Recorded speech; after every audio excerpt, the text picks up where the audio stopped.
ಅಪ್ಪು ಅಂದರೆ I am very protective and very possessive about him Sita. ಯಾರಾದರೂ ಅವನಿಗೆ ಹತ್ರ ಆಗ್ತಿದ್ದಾರೆ ಅಂತಂದರೆ ನನಗೇ ಗೊತ್ತಿಲ್ಲದೆ ಐ ಬಿಕಮ್ ರೂಡ್. ಇದೇ ಕಾರಣದಿಂದ ನಿನ್ನ ಹತ್ರ ಎಷ್ಟೊಂದು ಸಲ ರೂಡಾಗಿ ನಡ್ಕೊಂಡಿದ್ದೀನಿ. ಪ್ಲೀಸ್ ಅದನ್ನೆಲ್ಲ ಮನಸ್ಸಲ್ಲಿ ಇಟ್ಕೋಬೇಡ. ನಿನ್ನಲ್ಲಿ ಹುಡುಕಿದ್ರೂ ಒಂದು ಕೊರತೆನೂ ಸಿಗಲ್ಲ ಸೀತಾ. ನೀನು ನನ್ನ ಅಪ್ಪುಗೆ ಪಾರ್ಟ್ನರ್ ಆಗ್ತಾ ಇದೆಯಾ ಅಂತ ನನ್ಗೆ ಎಷ್ಟು ಖುಷಿ ಆಗ್ತಿದೆ ಗೊತ್ತಾ. ನಾನೇ ಇಷ್ಟು ಖುಷಿ ಪಡ್ತಾ ಇದ್ದೀನಿ ಅಂತಂದರೆ ಮೇಲಿರೋ ನನ್ನ ವಾಣಿ ಅಕ್ಕ ಇನ್ನೆಷ್ಟು ಖುಷಿ ಪಡ್ತಾ ಇರಬೇಡ ಹೇಳು.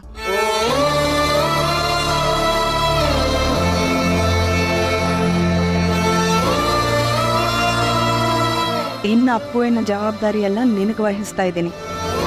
Please take care of her. ಸರಿ ಚಿಕ್ಕಿ.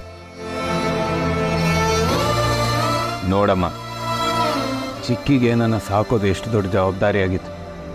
ನಾನಂದರೆ ಅದೆಷ್ಟು ಪ್ರೀತಿ ನೋಡು. ಇವ್ರ ಋಣನ ನಾನು ಹೇಗೆ ತೀರಿಸಲಿ? Really sorry. ಸಾರಿ ಯಾಕೆ? ನಾನು ಇಷ್ಟು ದಿನ ನಿಮ್ಮನ್ನ ತುಂಬ ತಪ್ಪಾಗಿ ತಿಳ್ಕೊಂಡಿದ್ದೆ. ನೀವೇನು ಅಂತ ನನಗೆ ಇವಾಗ ಅರ್ಥ ಆಗ್ತಾ ಇದೆ. That's okay. ಅಪ್ಪು ವಿಷಯ ಅಂತ ಬಂದರೆ ನಾನು ಸ್ವಾರ್ಥಿನೇ.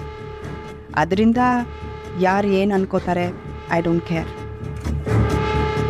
ನಾನು ನೋಡು ಮಾತಾಡ್ತಾ ಇಲ್ಲೇ ನಿಂತುಬಿಟ್ಟೆ. ಎಲ್ಲರೂ ಊಟ ಮಾಡ್ತಾ ಇದ್ದಾರೆ, ನಡಿ ಊಟಕ್ಕೆ ಹೋಗೋಣ. ಅಯ್ಯೋ, ಈ ಮುದ್ದು ಬಂಗಾರ ಇಲ್ಲೇ ಮಲಗಿಬಿಟ್ಟಿದೆ. ಅವಳನ್ನ ಮನೇನೆ ಬಿಟ್ಟು ಬಂದ್ಬಿಡು ಸೀತಾ. ಪಾಪ ಮದುವೆ ಎಲ್ಲ ಅಜ್ಜಿನೇ ಮಾಡಿಸಿರೋದು. ನಿನಗೂ ಎಲ್ರ ಜೊತೆ ಸ್ವಲ್ಪ ಟೈಮ್ ಸ್ಪೆಂಡ್ ಮಾಡೋ ಹಾಗಾಗತ್ತೆ, ಅದಕ್ಕೆ ಹೇಳಿದೆ. ನಡಿ.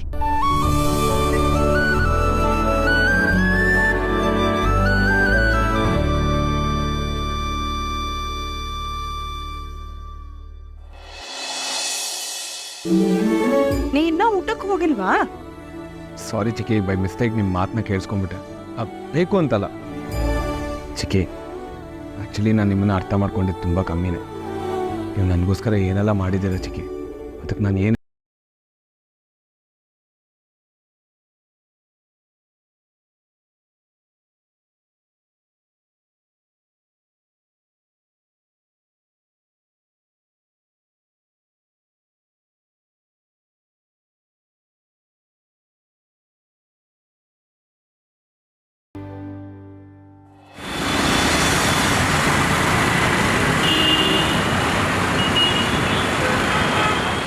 ಸರ್ ಹೋಗಿ ಬರ್ತೀವಿ. ಬರ್ತೀವಿ. ಮಾವಯ್ಯ, ಯಾರನ್ನ ಹುಡುಕ್ತಾ ಇದ್ದೀರಾ? ಆ ಪುಟಾಣಿ ಅಲ್ಲಮ್ಮ? ಯಾವ ಪುಟಾಣಿ? ನನ್ನ ನಾಗಾಗೆ ಬಂದು ಮಾತಾಡಿಸ್ತಿದ್ಲಲ್ಲ ನಗ್ನಗ್ತಾ, ಇದು ಸೊನ್ನು ಸೊನ್ನು ಅಂತ. ಯಾವ ಹುಡುಗಿ ಬಗ್ಗೆ ಮಾತಾಡ್ತಿದ್ದೀರಾ ಮಾವಯ್ಯ? ಸಿಹಿನಾ? ಹೋಗಣಮ್ಮ, ಅವಳಿದೆ. ಅವಳು ಮಲಗಿದಾಳೆ, ಕರ್ಕೊಂಡು ಬರ್ತೀನಿ. ಬೇಡಮ್ಮ, ಬಾ ಬಾ ಬಾ. ಅವ್ರು ಸಂತೋಷದಲ್ಲಿ ಖುಷಿಯಾಗಿ ಕುಣಿದು ಸುಸ್ತಾಗಿರ್ತಾಳೆ, ಮಾಲಿಕಂಡ್ರೆ ಬಿಡು. ಆಮೇಲೆ ನಿನ್ನ ರಾಮನ ಮದುವೆ ವಿಚಾರ ಮಾತಾಡಬೇಕು ಅಂತ ಆಗಲೇ ಪ್ರಯತ್ನ ಪಟ್ಟೆ, ಅದು ಟೈಮೇ ಸಿಗ್ಲಿಲ್ಲಮ್ಮ. ನಾವೇ ಮನೆಗೆ ಬರ್ತೀವಿ. ನಿಮ್ಮ ಮದುವೆ ಇವತ್ತು ನೀವು ಮಾತಾಡಿದ ಕೋಟ ಮುಗೀತು.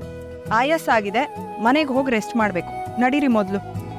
ಆರೋಗ್ಯ ಚೆನ್ನಾಗಿ ನೋಡ್ಕೊಳ್ಳಿ. ನಾನು ಆರೋಗ್ಯವಾಗೇ ಇದ್ದೀನಿ, ಚೆನ್ನಾಗೂ ಇದ್ದೀನಿ. ಇದೆಲ್ಲ ಖುಷಿ ಸಿಕ್ಕಿದ ಮೇಲೆ ದೇಹ ಬಹಳ ಖುಷಿಯಾಗಿರುತ್ತೆ. ಬಾಯ್ ಸೀತಾ, ಬರ್ತೀವಿ.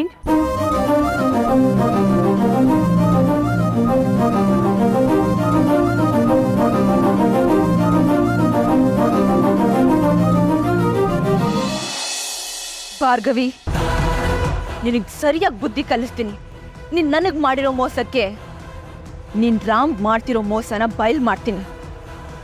ಐಮ್ ಸಾರಿ ರಾಮ್, ಇದೊಂದು ಕೆಟ್ಟ ಸತ್ಯನ ನಿನಗೆ ಈ ಥರ ಮೆಸೇಜ್ ಮಾಡಿ ತಿಳಿಸ್ತಾ ಇದ್ದೀನಿ. Ram, be aware of your Bhargavi chikki. She is a cheater. ನೀನು ಅನ್ಕೊಂಡಿರೋಷ್ಟು ಒಳ್ಳೆಯವ್ರು ಅಲ್ವೇ ಅಲ್ಲ. ಅವರು ತುಂಬ ದೊಡ್ಡ ಸ್ವಾರ್ಥಿ. ನಿನ್ನನ್ನು ಲವ್ ಮಾಡೋದಕ್ಕೆ ಹೇಳಿ, ಆಮೇಲೆ ನೀನು ನನ್ನ ಮೇಲೆ ಕಂಪ್ಲೀಟಾಗಿ ಡಿಪೆಂಡ್ ಆದಮೇಲೆ ನಿನ್ನ ಬಿಟ್ಟು ಹೋಗೋದಕ್ಕೆ ಹೇಳಿದ್ದೆ ಅವರು. ಇದನ್ನೆಲ್ಲ ಯಾಕೆ ಮಾಡ್ತಾ ಇದ್ದಾರೆ ಅಂತ ನನಗೂ ಗೊತ್ತಿಲ್ಲ. ನೀನು ಅನ್ಕೊಂಡಿರೋ ಥರ ಒಳ್ಳೆಯವ್ರು ಅಲ್ವೇ ಅಲ್ಲ. ನೀನು ನನ್ನ ಮೇಲೆ ನಂಬಿಕೆ ಇಲ್ಲ ಅಂದರೆ ಬೇಕಿದ್ರೆ ಇಲ್ಲಿಗೆ ಬಾ. ಅವ್ರು ನನಗೆ ಮಾಡಿರೋ ಬ್ಯಾಂಕ್ ಟ್ರಾನ್ಸಾಕ್ಷನ್ಸ್, ಮೆಸೇಜಸ್, ಕಾಲ್ಸ್ ಎಲ್ಲನೂ ತೋರಿಸ್ತೀನಿ. ನಿನ್ನ ಪ್ರೀತಿ ಮಾಡೋದಕ್ಕೆ ನಾನು ದುಡ್ಡು ತಗೊಂಡಿದ್ದೀನಿ ರಾಮ್. ಅದು ನಿನ್ನ ಚಿಕ್ಕಿನೇ ಕೊಟ್ಟಿರೋ ದುಡ್ಡು. ಐ ನೋ, ನಾನಂತೂ ನಿನ್ನ ಕಣ್ಣಲ್ಲಿ ಯಾವತ್ತೋ ಕೆಟ್ಟೋಳಾಗಿದ್ದೀನಿ. ಆದರೆ ನಿನ್ನ ಕಣ್ಣು ಮುಂದೆನೇ ಇರೋ ನಿನ್ನ ಚಿಕ್ಕಿ ಅಸಲಿ ರೂಪನ ಸರಿಯಾಗಿ ಕಣ್ಬಿಟ್ಟು ನೋಡು ರಾಮ್.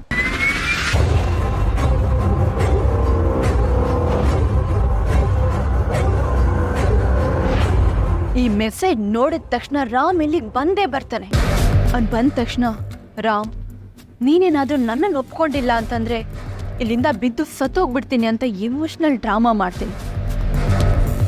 ನನ್ನ ರಾಮ್ ನನ್ನನ್ನು ಸಾಯೋದಕ್ಕೆ ಬಿಡ್ತಾನ? ನೆವರ್. ನನಗೆ ರಾಮ್ ಬೇಕು, ದೇಸಾಯಿ ಮನೆ ಬೇಕು. ಭಾರ್ಗವಿ, ನೀನು ನನ್ನಲ್ಲಿ ಹುಟ್ಟಿಸಿರೋ ಆಸೆಗೆ ನಿನ್ನನ್ನೇ ಬಲಿ ಕೊಡ್ತಾ ಇದ್ದೀನಿ.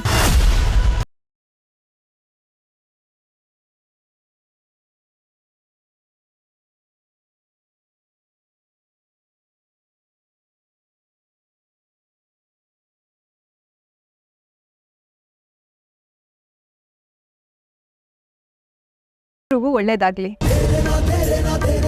ನವ ದಂಪತಿಗಳಿಗೆ ವೆಲ್ಕಮ್ ಹೋಮ್.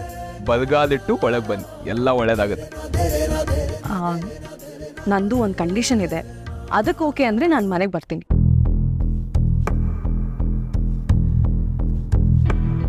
ಕಂಡೀಷನಾ? ಏನದು?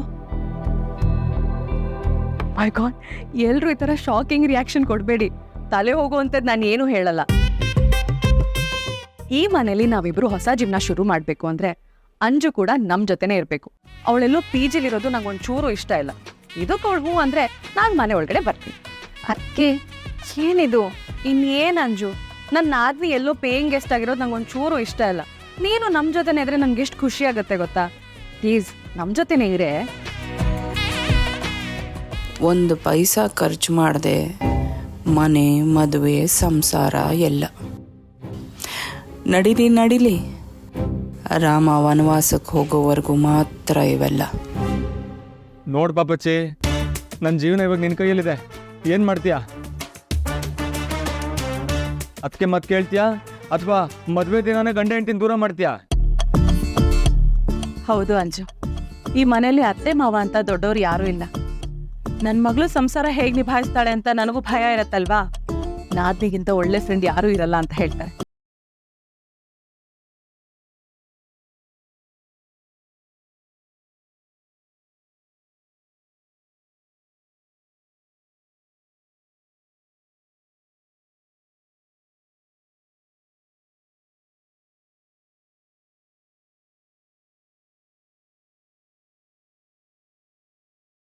ಜೊತೆಲೇ ಇರ್ತೀನಿ. ಓಹ್, ಥ್ಯಾಂಕ್ ಗಾಡ್, ಅಂತೂ ಒಪ್ಕೊಂಡ್ಲು ನೋಡಿ.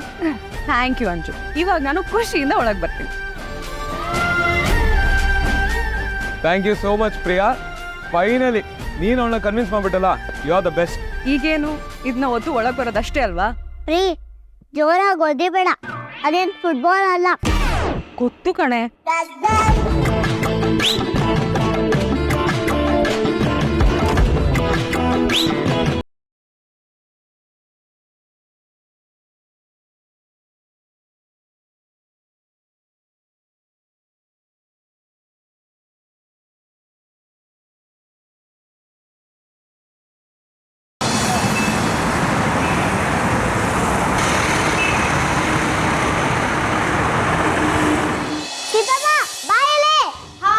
ಬಂದೆ. ಸೀತಾ, ಚಿಕ್ಕಿ, ಇದ್ಯಾಕೆ ಸಿಹಿನ್ ಕರ್ಕೊಂಬಂದ್ಬಿಟ್ಟೆ? ಮನೇಲೆ ಬಿಟ್ಟು ಬರ್ಬೋದಿತ್ತಲ್ಲ. ಅವಳಿದ್ರೆ ನಿನಗೆ ತಾನೇ ಕೆಲಸ. ಮಕ್ಕಳು ಇದ್ರೆ ಹಿಂದಿಂದೇನೆ ಓಡಾಡಬೇಕಾಗತ್ತೆ. ಅವ್ನು ಬಿಟ್ಟು ಬಂದಿದ್ರೆ ಎಲ್ರ ಜೊತೆ ಫ್ರೀಯಾಗಿ ಟೈಮ್ ಕಳಿಬೋದಾಗಿತ್ತು. ಸಿಹಿ ನನ್ಗೆ ಯಾವತ್ತೂ ಹೊರೆಯಲ್ಲ ಚಿಕ್ಕಿ. ಸಿಹಿ ತುಂಬ ಇಂಡಿಪೆಂಡೆಂಟ್ ಆಗಿ ಬೆಳೆದಿದ್ದಾಳೆ. ಅವಳನ್ನ ಅವಳು ನೋಡ್ಕೋತಾಳೆ. ನನಗೆ ಯಾವತ್ತೂ ತೊಂದರೆನೇ ಕೊಟ್ಟಿಲ್ಲ. Wow, you really lucky Sita. ನನ್ನ ಮಗ ನಿನ್ನ ಮಗಳ ಥರ ಅಲ್ಲ. ಅವನೇನಾದ್ರೂ ಇದ್ರೆ ನನ್ನ ಅಟೆನ್ಷನ್ ಎಲ್ಲ ಅವನಿಗೆ ಕೊಡಬೇಕು. ಅವನೇನಾದ್ರೂ ಇಲ್ಲಿ ಇದ್ದಿದ್ದ ಅಂತ ಇಟ್ಕೋ, 1 ಸೆಕೆಂಡು ನನಗೆ ಟೈಮ್ ಸಿಗ್ತಾ ಇರಲಿಲ್ಲ. ಸೀತಮ್ಮ, ನಾನು ಆಗ್ಲಿಂದ ಕರೀತಾ ಇದ್ದೀನಿ, ನೀನು ಇಲ್ಲೇ ಇದೆಯಾ? ಬೇಗ ಬಾ, ನಾನೇನೋ ತೋರಿಸ್ಬೇಕು ನಿನಗೆ. ಚಿಕ್ಕಿ ಅವಳು ಅಷ್ಟೊಂದು ಕರಿತಾ ಇದ್ದಾಳಲ್ಲ, ಇಟ್ಸ್ ಓಕೆ. ಸರಿ ಚಿಕ್ಕಿ. ಬೇಗ ಬಾ.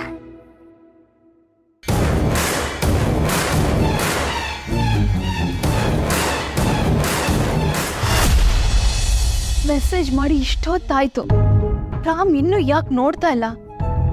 ಫೋನ್ ಕೈಯಲ್ಲೇ ಇರತ್ತೆ ತಾನೆ, ಆದ್ರೂ ಯಾಕೆ ನೋಡ್ತಿಲ್ಲ? ಪ್ಲೀಸ್ ರಾಮ್, ಮೆಸೇಜ್ ನೋಡು. It's an emergency Ram.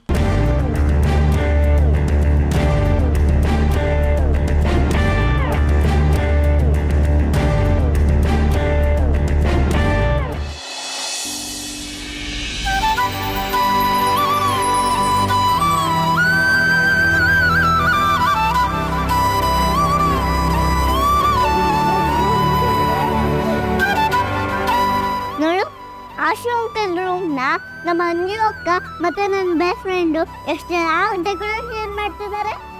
ಹೇಗಿದೆ ಡೆಕೋರೇಷನ್? ಚೆನ್ನಾಗಿದೆಯಾ? Super friend. ಆದ್ರೆ ನೀನ್ ಹಾಸಿಗೆ ಮೇಲೆ ಯಾಕೆ ಹೂ ಹಾಕ್ತಿದ್ಯಾ?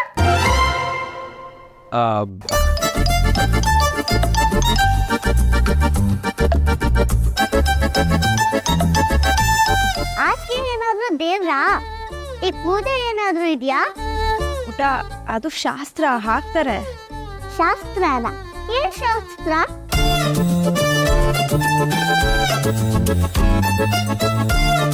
ಊಟ ಇನ್ನೂ ಎಷ್ಟು ಡೆಕೋರೇಷನ್ ಬಾಕಿ ಇದೆ? ನೀನ್ ಹತ್ರ ಪ್ರಶ್ನೆ ಕೇಳ್ತಾನೆ ಇದ್ರೆ ಯಾರಿಗೂ ಉತ್ತರ ಗೊತ್ತಿಲ್ಲ, ಹೋಗ್ಲಿ ಬಿಡಿ. ನಾನು ಹೆಲ್ಪ್ ಮಾಡ್ಲಾ?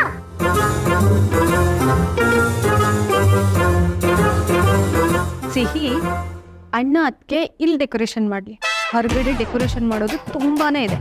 ನಾನು ನೀನು ಹೋಗಿ ಡೆಕೋರೇಷನ್ ಮಾಡೋಣವಾ?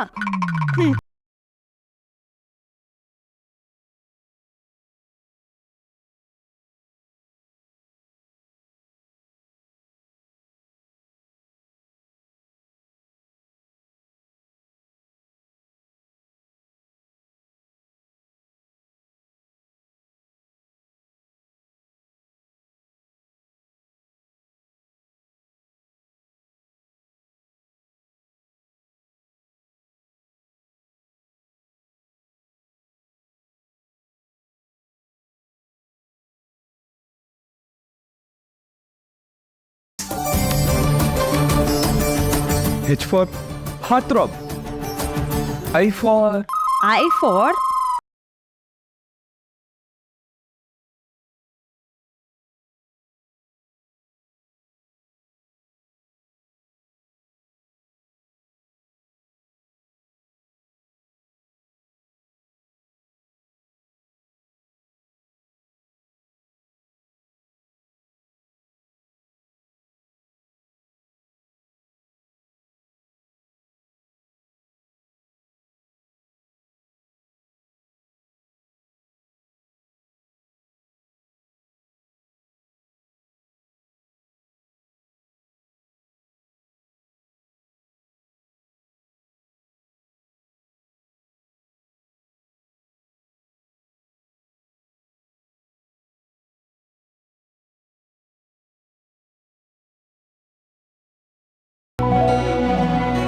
ತುಂಬ ಚೆನ್ನಾಗಿ ಕಾಣ್ತಾ ಇದ್ರಿ. ಅಲ್ಲೇ ಕಾಂಪ್ಲಿಮೆಂಟ್ ಮಾಡಬೇಕು ಅಂತ ಅಂದ್ಕೊಂಡಿದ್ದೆ, ಆದರೆ ಎಲ್ಲರೂ ಇದ್ರಲ್ಲ. ಆಮೇಲೆ ಹೊರಗೆ ಬಂದಮೇಲೆ ಕಾಂಪ್ಲಿಮೆಂಟ್ ಮಾಡೋಣ ಅಂತ ಅಂದ್ಕೊಂಡೆ, ಅಷ್ಟರಲ್ಲಿ ಫೋನ್ ಇಶ್ಯೂ ಅದು ಇದು ಆಯ್ತಲ್ಲ, ಅದ್ರಲ್ಲಿ ನಾನು ಮರ್ತ್ಬಿಟ್ಟೆ. ಇದ್ರಲ್ಲಿ ಏನ್ ಸ್ಪೆಷಲ್ ಇದೆ? ಸ್ಪೆಷಲ್ ಇದೆ, ಅದಕ್ಕೆ ಹೇಳ್ತಾರೆ ನೀವು ತುಂಬ ಚೆನ್ನಾಗಿ ಕಾಣ್ತೀರಾ ಫ್ರೀ ಏರಲ್ಲಿ.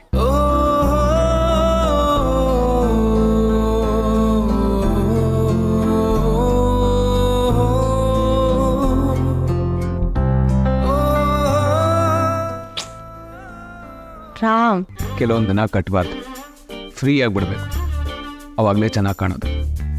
ನಿಮಗೆ ಈ ಹೇರ್ ಸ್ಟೈಲು ತುಂಬ ಚೆನ್ನಾಗಿ ಕಾಣುತ್ತೆ.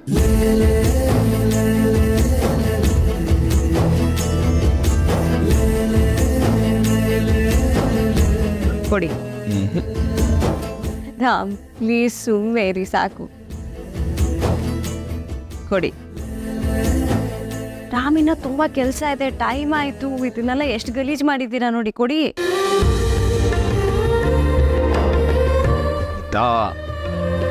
ಇಟ್ಸ್ ಓಕೆ, ಅವ್ನಿಗೆ ಹಿಂಗಿದ್ರೇ ಇಷ್ಟ ಆಗೋದು.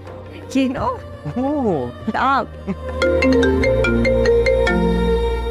ರಾಮ್ ನಿಮ್ಮ ಫೋನ್ ರಿಂಗ್ ಆಗ್ತಾ ಇದೆ. So what? ಏನೋ ಇಂಪಾರ್ಟೆಂಟ್ ಇರ್ಬೇಕು, ಹೋಗಿ ಅಟೆಂಡ್ ಮಾಡಿ.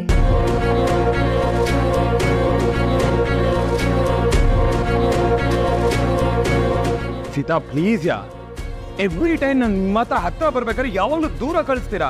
ಯಾಕೆ ನಿಮ್ಗೆ ನನ್ನ ಕಂಡ್ರೆ ಇಷ್ಟ ಆಗಲ್ವಾ? ರಾಮ್ ನನಗೆ ಇಷ್ಟ ಇಲ್ಲ ಅಂತಲ್ಲ, ಯಾವುದೋ ಕಾಲ್ ಬರ್ತಿದೆ ಹೋಗಿ ಅಟೆಂಡ್ ಮಾಡಿ ಅಂದೆ ಅಷ್ಟೇ. ಅದಕ್ಕೆ ನಾನು ಆಯ್ತಾ ಕಾಲ್ ಅಟೆಂಡ್ ಮಾಡೋದು ಇಚ್ಛಾ? ನನ್ನ ಫೀಲಿಂಗ್ಸ್ ಅರ್ಥ ಆಗಲ್ಲ ಬಿಡಿ, ಸುಮ್ಮನೆ ಯಾವಾಗಲೂ ಅವಾಯ್ಡ್ ಮಾಡ್ತಾನೆ ಇರ್ತೀನಿ. ಹಾಗಲ್ಲ ರಾಮ್, ಹಾಗೂ ಇಲ್ಲ ಹೀಗೂ ಇಲ್ಲ. ಇವಾಗೇನು ಇದನ್ನೆಲ್ಲ ಅರೇಂಜ್ ಮಾಡ್ಬೇಕು ತಾನೆ? ಮಾಡ್ತೀನಿ. ಹ್ಯಾಪಿ?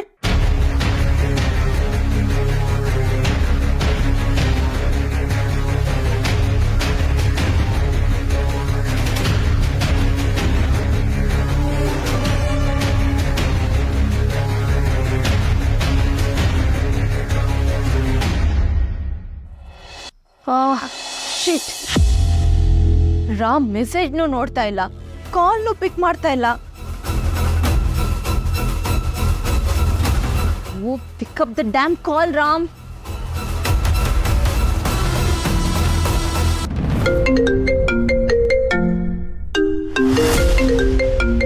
ಭಾರ್ಗವಿ, ಇವಳ್ಯಾಕೆ ಇವಾಗ ನನಗೆ ಕಾಲ್ ಮಾಡ್ತಿದ್ದಾಳೆ?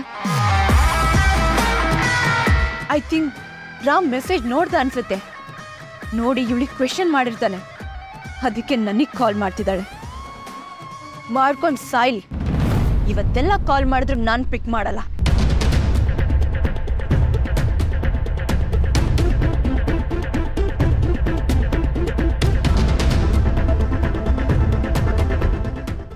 ಮಧ್ಯ ಮಧ್ಯೆ ರಿಂಗ್ ಆದ್ರೂ ಪಿಕ್ ಮಾಡ್ತಾ ಇಲ್ಲ ಇವಳು. ಏನ್ ಮಾಡೋಕ್ ಹೊರಟಿದ್ಯಾ ಚಾಂದಿನಿ?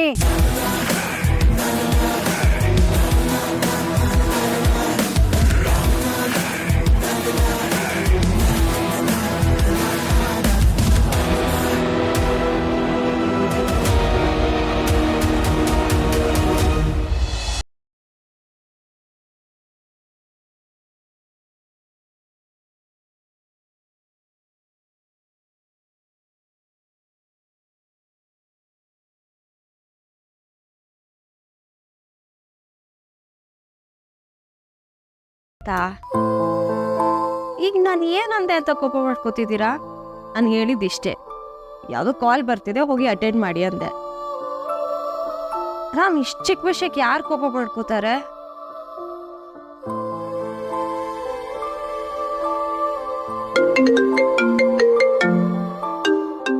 ನೋಡಿ ಮತ್ತೆ ಕಾಲ್ ಬರ್ತಿದೆ, ಹೋಗಿ ಅಟೆಂಡ್ ಮಾಡಿ.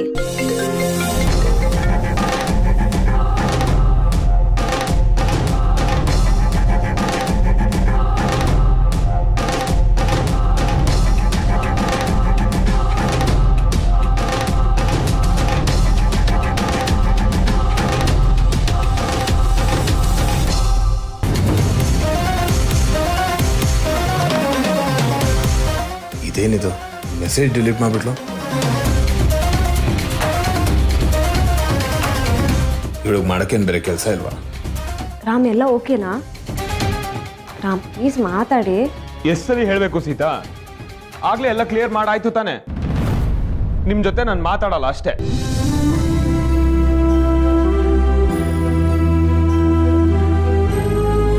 ನಾನೀಗ ಅಂಥದ್ದು ಏನು ಮಾಡಿದೆ? ರಾಮ್ ಯಾಕೆ ಸುಮ್ಮನೆ ನನ್ನ ಮೇಲೆ ಕೋಪ ಮಾಡ್ಕೋತಿದ್ದಾರೆ?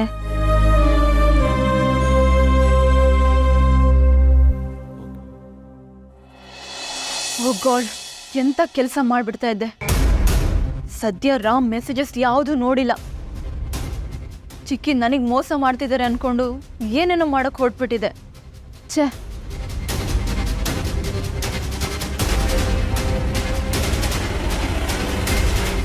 ಚಿಕ್ಕಿ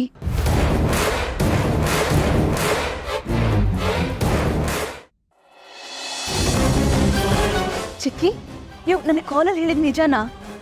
ಅಯ್ಯೋ ಔಟ್ ಆಫ್ ಯೋರ್ ಮೈಂಡ್? ತಲೆಗಿಲ್ಲ ಕೆಟ್ಟಿದ್ಯಾ ನಿನ್ಗೆ? ಅಥವಾ ನನ್ನನ್ನು ದಟ್ಟಿ ಅನ್ಕೊಂಡಿದ್ಯಾ ನೀನು? ಅಪ್ಪು ಮದುವೆ ವಿಷಯವಾಗಿ ನಾನು ದುಡುಕ್ತೀನಿ ಅಂತ ನಿನಗನ್ಸಿ ನೀನು ಇಲ್ಲಿ ಸಾಯೋದಕ್ಕೆ ಬಂದಿದ್ಯಾ? ಚಿಕ್ಕಿ, ಅದೆಲ್ಲ ಬಿಡಿ. ನೀವು ಮೊದಲು ಹೇಳಿ, ನೀವು ಕಾಲಲ್ಲಿ ಹೇಳಿದ್ದೆಲ್ಲ ನಿಜನಾ? ಅಫ್ಕೋರ್ಸ್ ನಿಜ. ಬೇಕಿದ್ರೆ ಮತ್ತೆ ಕೇಳಿಸ್ಕೊ. ಯಾವುದೇ ಕಾರಣಕ್ಕೂ ಮಾವಯ್ಯ ಸೀತನ್ನ ಸೊಸೆ ಅಂತ ಒಪ್ಕೊಳ್ಳೋದಿಲ್ಲ. ಅದೇ ಧೈರ್ಯದ ಮೇಲೇನೆ ಅವಳನ್ನ ಕರ್ಕೊಂಬಂದು ಎಲ್ರ ಮುಂದೆ ನಿಲ್ಲಿಸಿದ್ದು. ರಾಮ ಸೀತಾ ಯಾವುದೇ ಕಾರಣಕ್ಕೂ ಒಂದಾಗಲ್ಲ, ನಾನು ಬಿಡಲ್ಲ. ಅವ್ರ ಮದ್ವೆ ಆಗಲ್ಲ, ನೀವ್ ಅದನ್ನ ಆಗೋದಕ್ಕೆ ಬಿಡೋಲ್ಲ ಅಂತಂದ್ಮೇಲೆ ಮತ್ ಯಾಕೆ ಎಲ್ರು ಮುಂದೆ ರಾಮ್ ಹುಡುಗಿ ಸೀತಾ ಅಂತ ಇಂಟ್ರೊಡ್ಯೂಸ್ ಮಾಡಿಸಿದ್ರೆ? ಮಗು ಊಟ ಮಾಡಲ್ಲ ಅಂತ ಹಠ ಮಾಡಿದಾಗ ಅದಕ್ಕೆ ಗೊಂಬೆ ತೋರಿಸಿ ಊಟ ಮಾಡಿಸ್ತಾರಲ್ಲ, ಅದೇ ಥರನೇ ಇದನ್ನು. ಇದೆಲ್ಲ ಬರೀ ನಾಟಕ ಚಾಂದಿನಿ. ನಿನ್ನನ್ನು ಕರ್ಕೊಂಡು ಹೋಗಿ ಮುಂದೆ ನಿಲ್ಲಿಸಿ ಇವಳನ್ನ ಮದುವೆ ಆಗುವಂದ ತಕ್ಷಣ ರಾಮ ಒಪ್ಕೊಂಡ್ಬಿಡ್ತಾನೆ ಅನ್ಕೊಂಡಿದ್ಯಾ? ಅವನು ಹಳೆ ರಾಮ ಅಲ್ಲ, ಈಗ ಅವನು ಸೀತನ ಗುಂಗಲ್ಲಿರೋ ರಾಮ. ಬರ್ತಾನೆ, ಹೊರಗೆ ಬರ್ತಾನೆ. ಆ ಸೀತಾ ಅವನ ಜೀವನದಿಂದ ಹೊರಗೋದ ಮೇಲೆ ನೀನು ಒಳಗೆ ಬರಬೇಕು.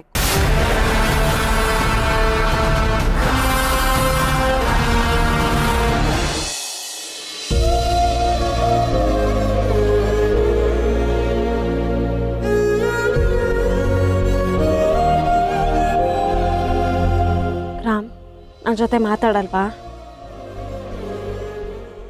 ಏನಾಯ್ತು ಅಂತ ಹೇಳಿ.